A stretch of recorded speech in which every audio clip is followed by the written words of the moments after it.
An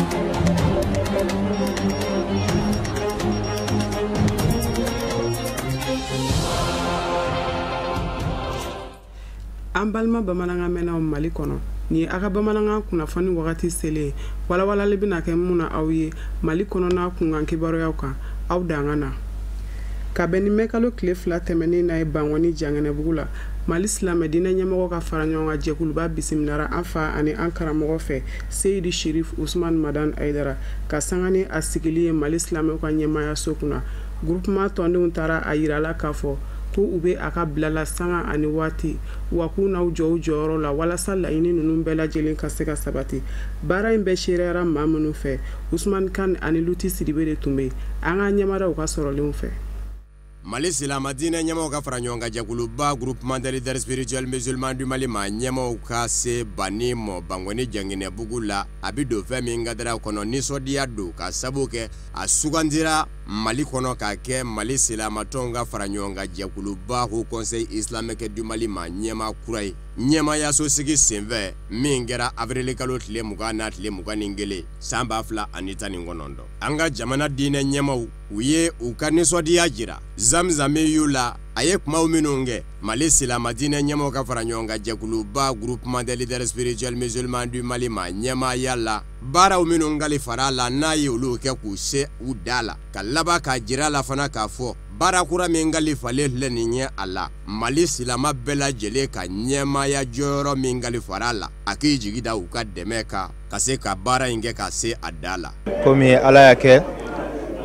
o conseil ɲɛmɔgɔya kalifara an ka sirifukɛ la ka na duwawu don k'a ye ani ka ŋaniya yira k'a ye o de y'an se yan komi alhamdulilahi rabbil alamin anw siyaw an bɛ Ala tando Ala min ye ahlubeitu kanu bila an na ni Seyidi Sheriff Usman Madan Aidara ni a kɛra o conseil ɲɛmaa ye an b'an yɛrɛ ye a la an b'a ye k'a fɔ ale ye silamɛ bɛɛ lajɛlen de jɛ ye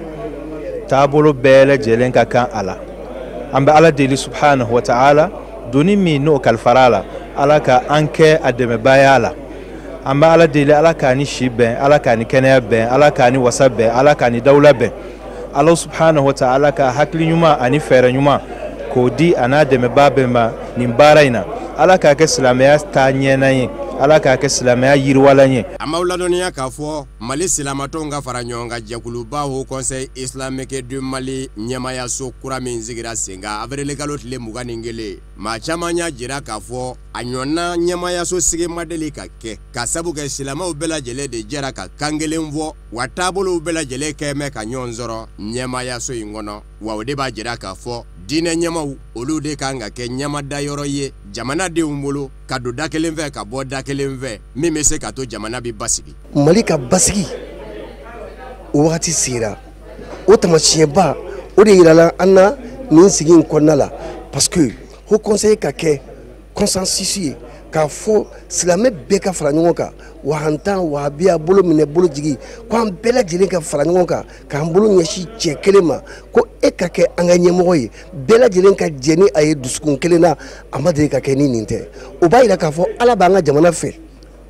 Ala bɛ anw yɛrɛ fɛ donc sisan anw yɛrɛ fana ka kɛ an yɛrɛ fɛ an k'an tɛgɛ di ɲɔgɔn ma ka yafa ka hinɛ ɲɔgɔn na ka koto ɲɔgɔn ta la ka ɲɛmɔgɔ bonya suyi ni o kɛra ni Ala sɔnna ma wasa bɛ na i yɛrɛ b'a dɔn Ala ye hɛrɛba min kɛ jamana in ye nin waati cɛ ninnu kɔnɔ ka bi ni an ka silamɛw ka tɛgɛji ɲɔgɔn ma ka silamɛ bɛɛ lajɛlen fara ɲɔgɔn kan maa min ni ko min ka kan min ka kan ka k'a ye n'a b'a ɲa a ye ko wɛrɛw ta k'a sɔrɔ ni jamana tun ma jɛ k'a bila ni ɲɔgɔn yɛrɛ la maa min y'o kɛ siga t'a la fiyewu an nana wulada in na anw association an bɛ 50 ni kɔ bɔ ka n'a fo ka barika da doni min jira ani a ma ani jamana ma Ala k'an se a kɔrɔ ka tila ka na an k'a n'a ma anw de ye jamanadenw ye anw de ye jamana silamɛw ye an fana b'a dɛmɛ baara in na fo ka taa se mana min ye Ala sago ye ni jamanadenw k'a bila yɔrɔ min an fana b'a dɛmɛ baara in na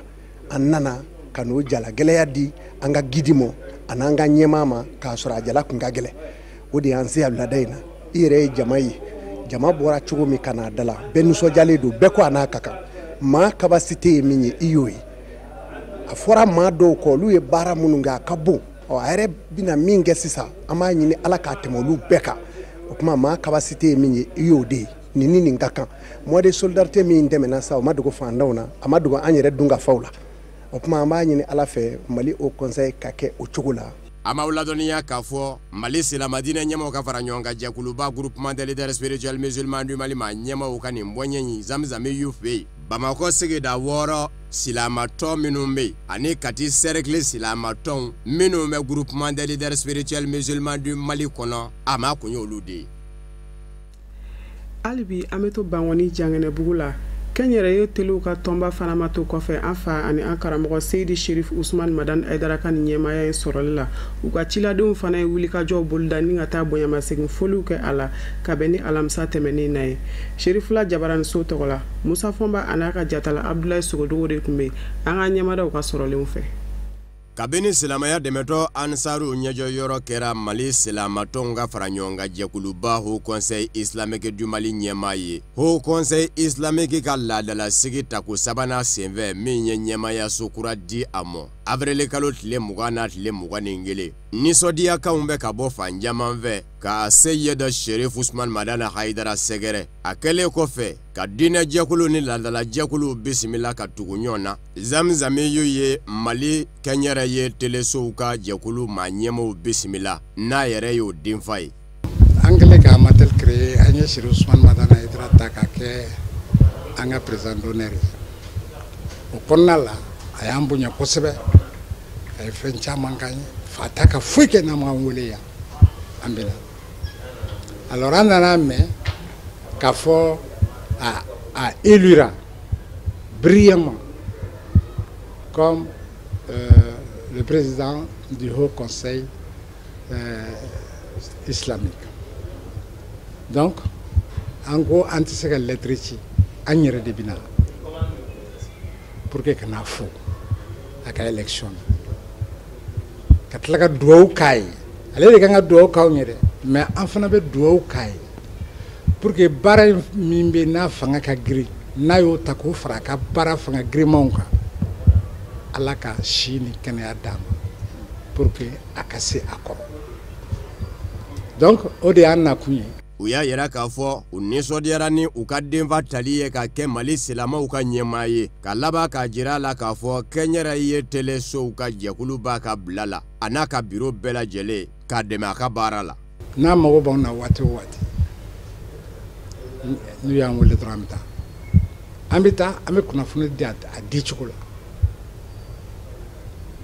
an b'a di a di cogo la ka se a se yɔrɔ la ni Ala sɔnna. Bɔɲɛ in senfɛ association malienne de télé libre Amatel a ma ɲɛmaw y'u ka dusukun gamigami jira banni na ka sabu kɛ a ka kalanden ka fatuli ye ni o ye Elhaji Buna Ɲangi ye ni ka laban ka dugawu don kɛ badada dali bɛ se ka nɔgɔya a ye cogo min baaraw kunjɛra ni banni ka dugawu donni ye ka ɲɛsin kunnafonidilaw ma u ka baara bɛ se ka sabati u bolo.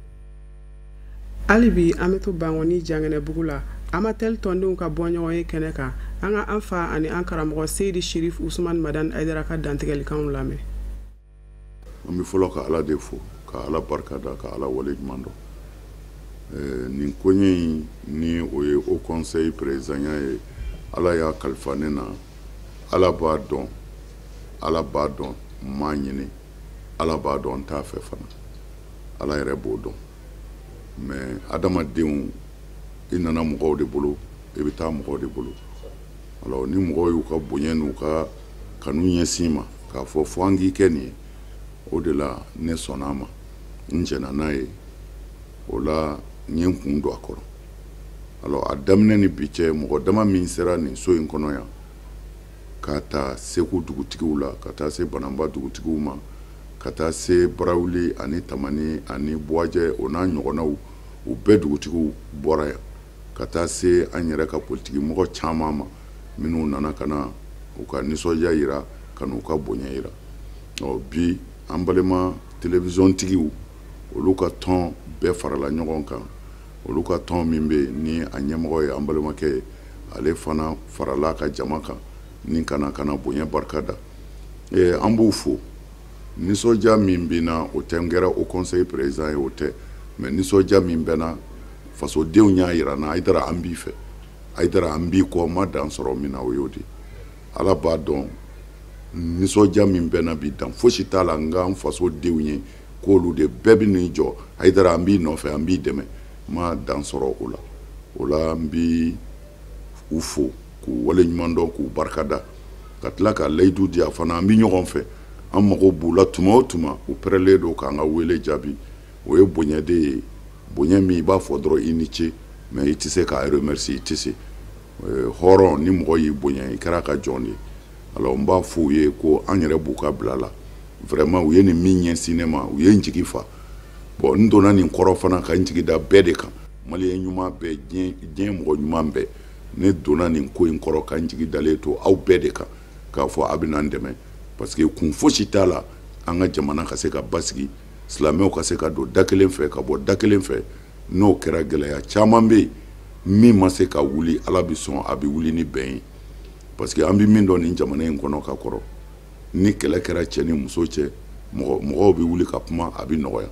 mais ni ko o ko dan sagona a bɛ fɔ a ye alimamiw de wele a bɛ fɔ a ye karamɔgɔw de wele bon o y'an ka jamana in taacogo kɔrɔ de bon ni Ala sɔnna ni o alimamiw o karamɔgɔw o diinɛtigiw n'olu bɛɛ bolo sera ka ɲɔgɔn sɔrɔ o la an b'aw fo k'aw waleɲuman dɔn aw ka baara in ka gɛlɛ baara bɛɛ ye baara o baara bɛ kɛ jamana kɔnɔ presse de ka baara ka gɛlɛ a bɛɛ ye n'o ye journalistes ni kibaru carinaw ye olu mana ɲuman fɔ o de bɛ se ka hɛrɛ don jamana kɔnɔ n'o ye juguman fɔ o de bɛ se ka tɔɔrɔ don jamana kɔnɔ jamanaden ɲuman bɛɛ hakilila ye i ka jamana ka basigi maa si t'a kanu i k'i ka minɛnw cɛ mugu ni kisɛ cɛ la musow denw bɔnmunen don u kɔ la mɔgɔw jɔlen bɛ i t'a dɔn i bɛ taa yɔrɔ min na maliden ɲuman si tɛ yen min bɛ sɔn o k'i ka jamana sɔrɔ parce que tɔɔrɔ e b'a wuli yɔrɔ dɔn mais a bɛ laban yɔrɔ min na Ala dɔrɔn de b'a dɔn. kabini araba tɛmɛnen na ye Bangɔni Jangɛnɛbugu la Cheikh Umar Tarawele ni a ka kalandenw ye wulikajɔw boloda ka taa bɔ an fa ani an karamɔgɔ la Seydi Sherif Usman Madani Haidara ni ka taa duwawudon kɛ a ye ka ɲɛsin a sugantili ma ka kɛ silamɛw ka ɲɛmaa ye Sherifula Jabaraniso tɔgɔ la baara in serera maa min fɛ o ye Baba Keita de ye kumakan bɛ lase maa min fɛ o ye Amadu Kamara ye. Ni taama min bolodalen filɛ nin ye Cheikh Umar Tarawele ale n'a ka kalandenw fɛ ka ɲɛsin Mali alisilamɛ diinɛ ɲɛmɔgɔw ka fara ɲɔgɔn kan jɛkuluba groupement des leaders spirituels musulmans du Mali ma ɲɛma silamɛya dɛmɛtɔ Ansaru ɲɛjɛwɔrɔ a Seydi Sherif Usman Madani Haidara kunba fila de tun b'a la a kun fɔlɔfɔlɔ o bi tali kɛ Elhaji Bunaɲang Ala min ale ka kalifa minɛ ka taa foli ani dugawu donko ye daba Ala ka hinɛ ka se ani alisilamɛ fure bɛɛ lajɛlen ma a kun filanan o ye foli ani barikada ka ɲɛsin a Seydi Sherif Usman Madani Haidara madama ale min kɛra Mali alisilamɛ bɛɛ lajɛlen ka ɲɛmaaba ye n'o ye Haut Conseil islamique ye yaasa Ala k'a dɛmɛ a ka se ka Mali alisilamɛw k'u bɛɛ lajɛlen fara ɲɔgɔn kan k'u don da kelen fɛ k'u bɔ da kelen fɛ taama in kunba ye nin ye hakili jiginna diinɛ ɲɛma caman diɲɛ don o don dɔw bɛ wuli ka taa foli ani bonɲɛmɛsegin kɛ a Seydi Sherif Usman Madani Haidara min laɲininen don an kuntigi Mahamadu kisi ani nɛɛma b'a ye n'o de silamɛ i ka wuli ka taa bɔ i silamɛ ɲɔgɔn ye ko o jɔyɔrɔ ka bon kosɛbɛ alisilamɛw ni ɲɔgɔn cɛ alisilamɛya diinɛ binakun kan badi sabula ka i sen ta ka bɔ i ka so i n'i ka jama ka na Ala jɔn ni ka a ziyara Ala kira ko o de ye diɲɛ laban ko ɲumanw na belebele sogo dara waliyu dɔ de la Ala kira fɛ a ye kira ɲininka ko baara jumɛn de ka fisa an bɛ waati min na ka tɛmɛ baara bɛɛ kan a ko i ka taa waliyu ɲɛda filɛ i ka taa Ala teri i ka taa i sigi a kɛrɛfɛ sanga ni kunkuru ko o baraji de ka bon n'a bɛɛ ye kuma kelen de b'a da ko an ka don da kelen fɛ an ka bɔ da kelen fɛ an ka kɛ kelen ye an k'an jogow dilan kabini a ye diinɛ kuma daminɛ don min na fo bi a b'o kelen de kan a tilala a ko Ala ka tiɲɛ dɛmɛ bi Ala ye tiɲɛ dɛmɛ a Cheikh Umar an b'i fo k'i waleɲuman dɔn i ye denmisɛnnin ye an bɛ dugawu kɛ Ala ka si ni kɛnɛ laban ko ɲuman di an n'i ma i ka ko tɔ a diyara an ye bi tuguni munna e karamɔgɔ e ka o wele k'aw ka jɛ ka na anw ka Cheikhu fo an b'i fo la k'i waleɲuman dɔn k'a jira tuguni i la k'a fɔ ja e ye duwawuden ye o de y'a to i ye nin jama sɔrɔ nin bɔɲɔgɔn ye a hakilina ɲuman bɔra maa min na ale nisɔndiyalen nin taama in na a y'a yira karamɔgɔ Aidara ko ni Ala sɔnna ma ale n'a ka kalandenw u bɛɛ lajɛlen bɛ a Seydi Sherif Usman Madani Haidara ka bila la su ani tile yaasa baaraba min kalifalen ba ma n'o ye Mali alisilamɛw bɛɛ lajɛlen ka ɲɛmaabaya ye Ala bɛ se k'a dɛmɛ ka baara in k'a kunkɔrɔta n'a a tɔgɔ duman d'a ma cogo min na. N nana sira kɔrɔ de ɲɛnamaya et puis n ye layidu min ta depuis don min na an bɛ ɲɔgɔn ye halisa o de bɛ kurakuraya o ye jumɛn de ye a b'an hakili jigi Jabate bɛ se k'o seereya bonya min n'a nanen filɛ Ala jɔnba in ma ni ɲɔgɔnna de Iran lafiya ni ɲɔgɔnna Ala y'an garijigɛ min na sisan o ɲɔgɔnna de Iran lafiya Iran bɛ ka nɛnɛkili bi n'Ala kɛra mɔdenw de ye fɛn min n'a tun bɛ Mali jɛ o de dafara sisan. I n'a fɔ ladalako la sanga ani waati maa o maa mana wuli ka t'i ɲɛ da Mali alisilamɛw ka ɲɛmaba ale ni alisilamɛ diinɛ ɲɛmɔgɔw ka fara ɲɔgɔn kan jɛkuluba groupement des leaders spirituels musulmans du Mali maa ɲɛma silamɛya dɛmɛtɔ Ansaru ɲɛjɔyɔrɔ a Seydi Sherif Usman Madani Haidara la a bɛ foli ani dugawu don kɛ u bɛɛ lajɛlen ye. A bɔra ka so a nana ka so a n'a taamaɲɔgɔn bɛɛ lajɛlen a bɛɛ b'aw ka so aw bisimila nin ziyara in an b'a ɲini Ala fɛ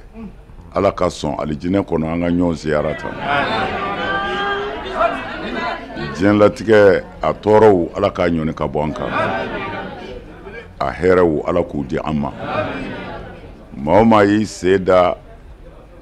dugukolo sanfɛ n denkɛ in nɔfɛ n b'a ɲini Ala fɛ Ala k'u mago ɲɛ Ala ka hɛrɛ k'a n'u ye Ala k'aw to jɛ la Ala k'aw ka jɛ sabati Ala k'a banba Ala k'a taa ɲɛfɛ an b'a ɲini Ala fɛ ka faraw kan nin bɛɛ kun ye alijinɛ ko in de ye Ala k'o nɔgɔya ɲɛ k'a yiraw la k'a fɔ ko nin bɔɲɔgɔn in n'a kow bɛɛ lajɛlen kɛra bonya ani karama ni nisɔndiya kɔnɔ a kun cɛra ni dugawu don ye ka ɲɛsin an ka jamana ma yaasa bɛn ani kelenya bolodi ɲɔgɔnma sigi ka fɔ o bɛɛ lajɛlen bɛ se ka sabati cogo min na Mali fan bɛɛ lajɛlen fɛ malidenw ni ɲɔgɔn cɛ. صلي سبحان ربك رب العزة أما يصفون والسلام على المرسلين والحمد لله. Mali jeliw ka tɔn ni o ye Erekotradi ye a ye sigi ka fɔ kɛ Conseil national du patronat du Mali ɲɛma ale ni Cour suprême ɲɛma ni ɲɔgɔn cɛ ka sababu kɛ fɔngɔɲɔgɔnya ye ni maa fila ni ɲɔgɔn cɛ a kɛra ka bɛn alamisa tɛmɛnen na de ma baara in seriyara maa min fɛ Sirifila Jabaranso tɔgɔ la o ye Abdul Karim Sako a n'a ka jatala Samba Tarawele de ye u y'an sama min na an ka ɲɛmada o fɛ.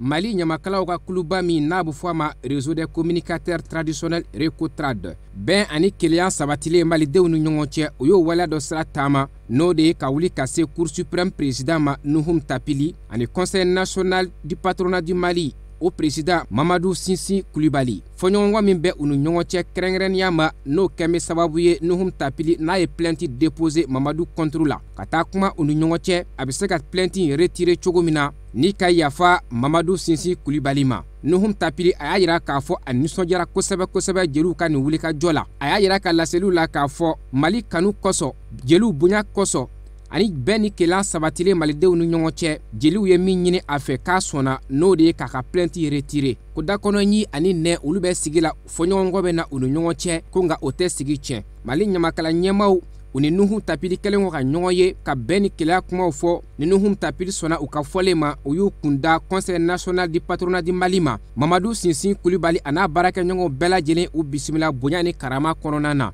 o kɛnɛ kelen kan bɛn ni kelenya o kuma de fɔra yen nɔ Mamadou Sinsi Kulibali a y'a yira k'a fɔ a ka kuma lasela a n'a baarakɛɲɔgɔn ka nɛn kan ko jeliw ka nin baara in a diyala u ye a bɛnn'u ma ko bɛn ni kelenya Mali mako b'o la wa olu yɛrɛ bɛ o de nɔfɛ a labanna ka foli ni waleɲuman dɔn k'o segi Recotradi maaw ma n'o ye Mali ɲamakalaw ye u ka wulikajɔ la bɛn ni kelenya sabatili la malidenw ni ɲɔgɔn cɛ. Donc nin ko min filɛ nin ye an fana b'a fɔ ye ko Mamadou Kulibali ka fana ta banna fana bannen pewu an bɛ dugawu de kɛ ɲɔgɔn ye sa Ala ka na an furu ɲɔgɔn kɔrɔ nka n'an funna ɲɔgɔn kɔrɔ jeliw ka ye a ka ɲininkali bɔ a la ka an bila n'a hakili fara ɲɔgɔn kan ka to min bɛ to bɛn bɛ sabati jamana kɔnɔ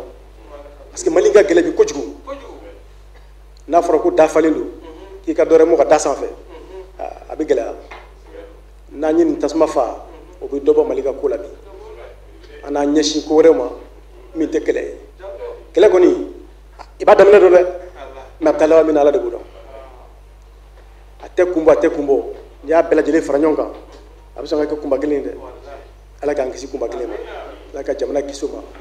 k'aw fo k'aw waleɲuman dɔn. Récotradi président a y'a yira k'a fɔ nin nisɔndiya ale tɛ se k'a fɔ ka se a dan na k'a fɔ faamuyali minnu sɔrɔla nin fan fila bɛɛ fɛ nin b'a yira k'a fɔ bɛn ani kelenya k'o de ye maliyɛn bɛɛ lajɛlen ka hami ye bi. donc nin hɔrɔnkɛ fila in bɛɛ u ka danbe tɛmɛ u n'u jɛɲumanw an taara tapeli fɛ yen a n'a ka avocats bɛɛ tun bɛ yen a n'a ka juges bɛɛ tun bɛ yen u bɛɛ b'ale de kɔ an nana Madu Sese Kulubali fɛ yan a n'a jɛɲɔgɔnw n'a teriw n'a jɛɲɔgɔn bɛɛ lajɛlen bɛ kɛnɛ kan u bɛɛ seginna o kuma kelen de kan donc anw bɛ Ala fo ka Ala barikada k'a dɔn ko an ka jamana in ja hali sa sɔrɔ danbe b'a kɔnɔ n'an taamana danbe sira fɛ fɛn caman tiɲɛnen bɛ jamana in kɔnɔ a tɛ tiɲɛ n'u y'a to an ka taama an ka danbe kɔrɔ sira fɛ o de kun taalen bɛ k'an da n'an taara o sira fɛ ko caman tiɲɛnen bɛ yen fo ka bɛn ni ko dilan bi don an ni ɲɔgɔn cɛ ka da danbe kan Ala sago o sago. Réseau des communicateurs traditionnels n'o ye Récotradi ye a ɲɛmaaw y'a yira laseliw kɔnɔ k'a fɔ don n'a nataw la u na kɛnɛ labɛn kɛnɛ min ni jamanaden kofɔlen fila n'u bɛ se ka ɲɔgɔn sɔrɔ ka yafa tɛgɛdi kɛ ɲɔgɔn ma Mali ka se ka taa ɲɛ bɛn ni kelenya kɔnɔna na. Mali jamana fototalaw ni filmelikɛlaw ka tɔn baaraw n'u donna ka bɛn ni araba tɛmɛnen na ye kalabankurakaw fɛ lajɛrɛ in serera maaba caman fɛ kɛrɛnkɛrɛnnenya la sigida ɲɛmɔgɔw ani baara in yɛrɛ ɲɛdɔnbaganaw Sherifula Jabaraniso tɔgɔ la baara in serera Amadu Kamara de fɛ a n'a ka jatala Daramani Mali. Nin baara nundoni min filɛ nin ye n'a bi Mali jatalaw bɛɛ lajɛlen ka fɔ ɲɔgɔn kan a kun tun ti dɔwɛrɛ ye yasa ka yira diɲɛma la ko u ka nin jɛkuluba n'o ye Association des photographes et caméramans du Mali ko a bangera wa a ka laɲini ye ka jatalaw u ka hakɛw an'u ka laɲiniw k'olu kɛrɛnkɛrɛn k'a lase u ma sariya kɔnɔna na. Bi lajɛrɛ kun ye mun ye ka association sigira a mɛnna mais a lancement tun ma kɛ bi de tun y'a lancement ye pour que an ka lakodɔn Mali fantan naani bɛɛ lajɛlen fɛ ani diɲɛ fantan naani bɛɛ lajɛlen fɛ an ka laɲini ye mun ye pour que fototalaw ka yiriwa fototalaw ka baara a dɔnnen tɛ kosɛbɛ jamana kɔnɔ k'a fɔ fotota yɛrɛ baara ɲɛnama ye donc o la an ye association sigi sen kan pour que baara in ka se ka sankɔrɔta pour que fototalaw fana ka balo a ka baara la. C'est pour ça qu'an association sigi. Ni jɛkuluba in ni a ka laɲini ti dɔwɛrɛ ye n'o de jatalaw u ka lakodɔn ni ka sɔrɔ ka hakilinaw olu kɛ kelen ye baara in ka ɲɛta sabatiliko ɲuman ma u ye welekan kɛrɛnkɛrɛnnen lase Mali ɲɛmɔgɔw ma. Olu filɛ ka baara min kɛ tan laɲini ye nin de ye anw sigira nin de kama ka fototalaw fara ɲɔgɔn kan bɛɛ ka fɛn dɔ kɛ fɛn min n'a bɛ an kunkɔrɔta n'a b'an balo n'a bɛ mɔgɔ wɛrɛw ɲɛbɔ an fɛ o ko dɔ de kelen ye nin ye. Donc n'olu wulila ka fɛn d'an ma ko k'an wale ɲuman dɔn parce que k'an ye nin kɛ an ye nin kɛ an ye nin kɛ o fana bɛ baara diya mɔgɔw bolo c'est pour cette raison ne bɛ foli k'u ye pour que dɔwɛrɛw ka keleya u la k'a ɲɔgɔnna kɛ quoi donc ne kɔni o degunba min bɛ yen o y'o fɔlɔ de ye n'an dɔnna sisan ko fototala ye maa ɲɛnama de ye maa ɲɛnama professionnel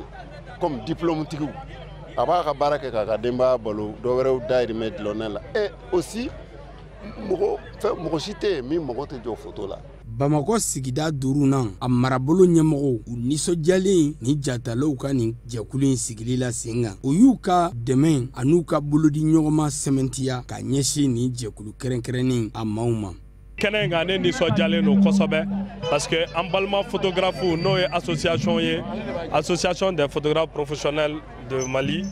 n'olu ye nin kɛnɛ in sigi ka bonyamasegin kɛ ka se ne Isaka Kamara ma ne ye Kalabankura maire signataire ye mun bɛ furu siri an balimaw ni ɲɔgɔn cɛ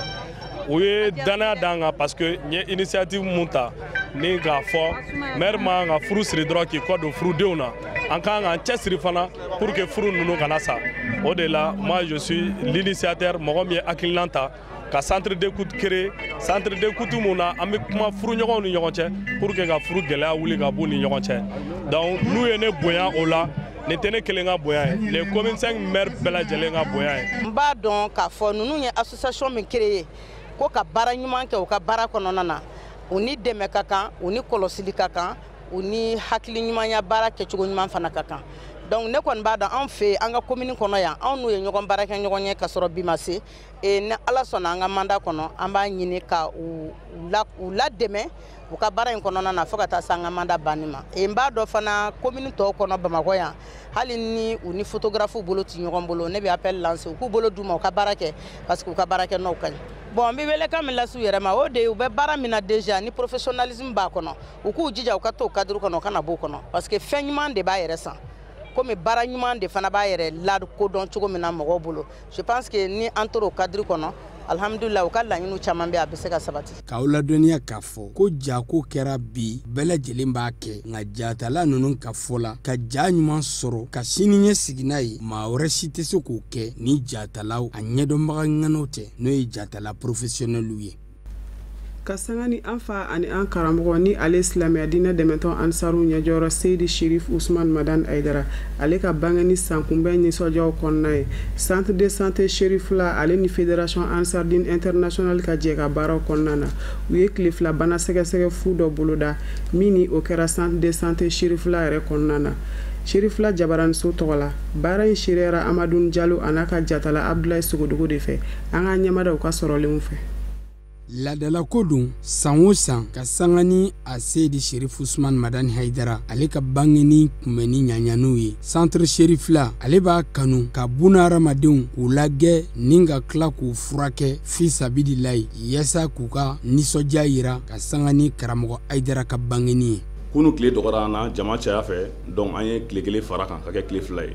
donc alhamdulilayi jamaba nana bi ka tɛmɛ kunu yɛrɛ kan kosɛbɛ parce que message passera kosɛbɛ information mɛnna population y'a mɛn u nana donc an ye maa caman lajɛ lajɛli min bɛ jumɛn kan a bɛ hadamaden farisokolabanaw k'olu consulter n'an b'a fɔ consultation médecine générale a b'olu kan ani dakɔnɔna banaw bana min bɛ se ka dakɔnɔnaw sɔrɔ ani ɲin donc n'o ye consultation odonto-stomatologique ani bana min bɛ se ka ɲɛw sɔrɔ n'o ye consultation ophtalmologique donc lajɛli tun bɛ ninnu de kan lajɛli kɔfɛ fana an ye opération dɔw kɛ opération les activités de petite chirurgie n'o ye opération misɛnninw ye an y'olu kɛ fu donc olu dɔw kɛra kunu dɔw fana bolo dalen n'o bi jolitaw fana an y'o sɔngɔ ɲangi kosɛbɛ ni jolita bɛ kɛ wari min na an y'a kɛ wari kilancɛ la ani écho fana bɛ o cogo kelen na donc activité caman b'a la mais a bɛɛ tɛ se ka fɔ donc a ka ca Ala fɛ banatɔw u lafiyara u ye nisɔndiya sɔrɔ a ko la kosɛbɛ ni bɛɛ kun de ye an karamɔgɔ y'an bila sira min fɛ tiɲɛ yɛrɛ la hadamadenw ka se ka furakɛ lafiya kɔnɔ nɔgɔya la pour que hali ni se tɛ maa min ye a ka se ka furakɛ. Nin baara in n'a bi don alisilamɛya binakun kan a laɲinina fédération Ansar Dine International biroba ɲɛmayaso fɛ n'o ye fadi ye n'a kow bɛɛ lajɛlen bi don a Seydi Sherif Ousmane Madane Haidara ka san 64nan o sɔrɔli kunbɛnniw ye ale min yɛrɛ kɛra Mali alisilamɛw bɛɛ lajɛlen ka ɲɛmaba ye nin hakilina ɲuman in a fɔra kosɛbɛ banabaatɔw ani banabaatɔ somɔgɔw fɛ. Ne ni n fa de bɛ a bi sɔgɔmada in na maa min tigɛ na c'est un pèlerin a kan ka taa hiji de la an nanen don sɔgɔmada in na pour que o kan ka na jolita la bon an b'o jolita hukumu kɔnɔna la Sherif la dɔgɔtɔrɔso la yan yɔrɔ la donc n'an bɔra yan nɔ an kan ka passer maison d'âge la folikan min kɔni bɛ n bolo ka se Sherif la ma Ala ka barika don Sherif la TV mɔgɔw la Ala ka a ka baara Ala ka lataa ɲɛ an mago bɛ fɛn min la diɲɛlatigɛ la yarabi Ala ka nɔgɔya d'an bɛɛ lajɛlen ma Ala k'an sɔn sababu ɲuman na Ala ka garijɛgɛ ɲuman di an bɛɛ lajɛlen ma Ala ka Sherifkɛ yɛrɛ n'o ye Haidara ye Ala ka mɛn an kɔrɔ vraiment Ala ka mɛn an kɔrɔ. An kɔni nana consultation na Haidara ka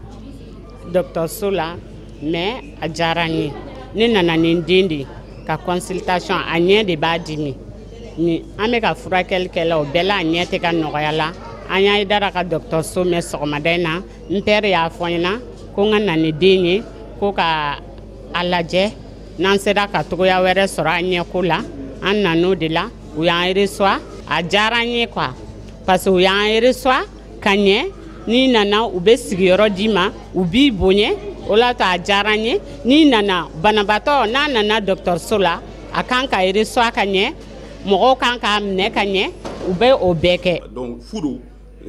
dɔw de y'a ta en charge an bɛ foli di fédération Ansar Dine International ma n'i y'a ye fu don olu de y'a ta en charge sinon fɛn foyi fulama tɛ yen mais olu de donna kɔrɔ k'a bɛɛ ta en charge pour que banatɔ ka lafiya ni an karamɔgɔ ka hakilina ye n'o y'a se Sheriff Usman Madani Haidara ye donc an bɛ continuer o kelen de kan fo ka taa tile ban an bɛ k'u lajɛ n'Ala sɔnna ma banabaatɔ bɛ lafiya sira o sira fɛ an dɔgɔtɔrɔ bɛ don o da fɛ pour que an ka banabaatɔ an ka population ka lafiya. N'olu ka lamɛn min fɔ an b'a fɔ banabaatɔ ye toujours u kana sigi ni bana in ka bana ɲɛɲini k'a dɔn o de ka gɛlɛn ni bana furakɛli ye bana furakɛli ka nɔgɔ kojugu mais bana ɲɛɲini k'a dɔn o de ka gɛlɛn donc tɔɔrɔ bɛ maa maa kan so kɔnɔ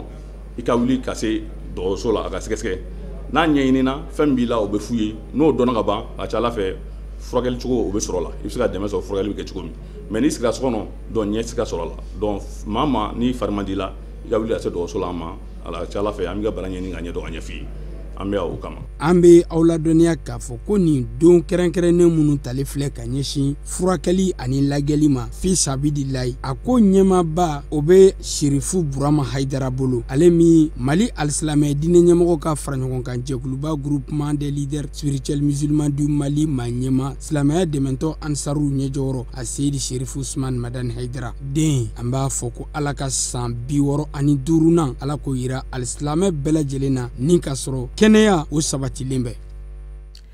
Hali bi an bɛ to 12 mai baara bolodalenw kɔnɔna na balontanba o bolodalen n'o ka sibiri nata in makɔnɔ Stade Moribo Keita la joli b'a ale ni Centre Salif Keita ni ɲɔgɔn cɛ o ɲɛbila baaraw senfɛ Boubacar Tarawele ani Seydou Ɲare munumunu salo dɔw kɛ an ka ɲɛmadaw ka sɔrɔlenw.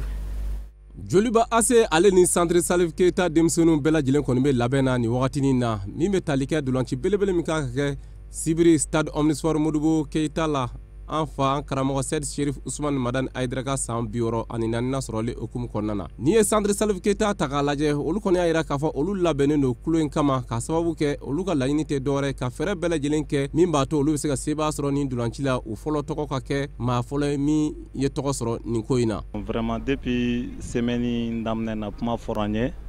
a diyara an ye bonya ma an kɔni an bɛ ka match préparer depuis semaine daminɛ na fo ka se bi ma.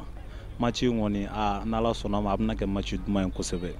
an y'a bien préparé yɛrɛ de. Bon tiɲɛ yɛrɛ la folikan min bɛ ne bolo ka se Haidara ma ni a ka nin anniversaire in ka nin balontan ka coupe da anw ni jeliba ni ɲɔgɔn cɛ a diyara anw y'a bonyana ma an bɛ dugawu de kɛ karamɔgɔ ye san o san an b'a ye de a ka anniversaire la ko dɔ bɛ fara kow kan vraiment b'a yira k'a fɔ ko barika bɛ karamɔgɔ ka kow la nin diyara anw ye a bonyana ma an bɛ karamɔgɔ fo hali bi Ala ka san caman yira ni karamɔgɔ la ka di ne jama ka bɔ nin ko in na kosɛbɛ ka taa nin match lɛ parce que balontan yɛrɛ tɛ ka kɛ Mali la nin fana nin ye koba de ye dugu kɔnɔ ni jama sera ka bɔ ka taga match lɛ ka taa supporteria kɛ ka sɔrɔ a ma kɛ ni mankan ye a ma kɛ ni kɛlɛ a ma kɛ ni wɔyɔ ye an ka karamɔgɔ ka anniversaire la a bɛ diya anw ye anw ni jeliba an bɛɛ gibu kelen de an bɛɛ maliyɛnw de wa an bɛɛ malidenw de. An labɛnnen don yɛrɛ vraiment an bɛ baara la su ani tile sɔgɔma wula fɛ donc an labɛnnen ba don ka maki ma kɔnɔ n'Ala ma basi kɛ an hakili bɛ mun na fana a victoire a bɛ kan tɛ n'Ala sɔnna ma. An ka dalilu parce que an ye préparation min kɛ an dɛlɛma an ka préparation na donc an ka dalilu y'o de ye. Joliba se maaw fanfɛla la dolantanaw fara ɲɛmaaw kan olu kɔni y'a yira k'a fɔ nin dolanci bɛnna olu ma wa a bɛ bila balontan okumu kɔnɔna na kɛrɛnkɛrɛnnenya a ka kɛ bɛn ani bonya kɔnɔna na u na fɛɛrɛ bɛɛ lajɛlen fɛnɛ kɛ o nasira kan. Komi ɲinan an ma se ka matchba sɔrɔ ka kɛ an kɔni ye match min kan kɛ mais an kɔni an bɛ ka préparer pour ka se ka gagner match la parce que a ka fisa moralement donc surtout supporters bɔlɔmata ɲinan n'an sera ka nin gagner a bɛ fisa u ma trop. Ouais bon an bɛ se ka dugawu min kɛ Haidara ye Ala ka san caman fara si kan k'o yira kɛnɛma la donc maintenant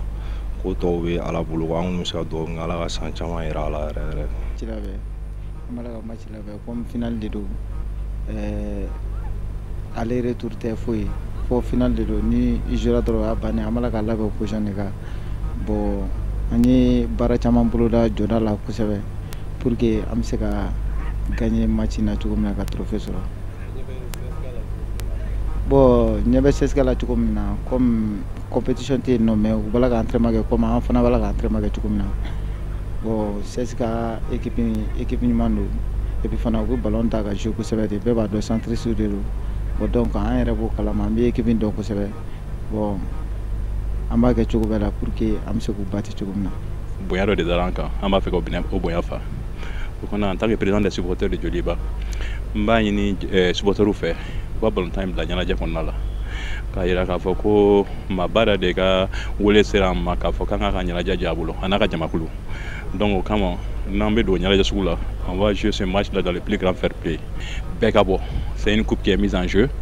Joliba CSKA ni ɲɔgɔn cɛ et an ka bɔ an ka taa équipe supporter dans le plus grand fair play. Wa min ye kulon labɛnbaw olu fɛnɛ ye dantigɛli k'a ko la ka sababu kɛ u ka laɲini a ka se ka kɛ bɛn ni karama kɔnɔ. Alhamdulillah an ye ballontan nin an y'a ŋɛnɛ siri ala sɔnna k'a ka sababu wuli ka jɔ ka na baara bila a minɛn kɔnɔ fo ka na bɛn ni karamɔgɔ yɛrɛ ka 12 mai anniversaire ye. Donc labɛn minnu b'an bolo a ko la labɛn dennin tɛ an bɛ ka an seko n'an bolo n'an se kɛ ka labɛn kɛ cogo bɛɛ la ko nin bɛ bonya ka tɛmɛ nin kan cogo min na ɲinan kɔni nin kɛla match gala ye a kɛla match gala ye kun min fɛ ka mɔgɔw lakunu ka bɔ a kalama ni ala y'an si kalifa ko gɛrɛ bɛ se ka kala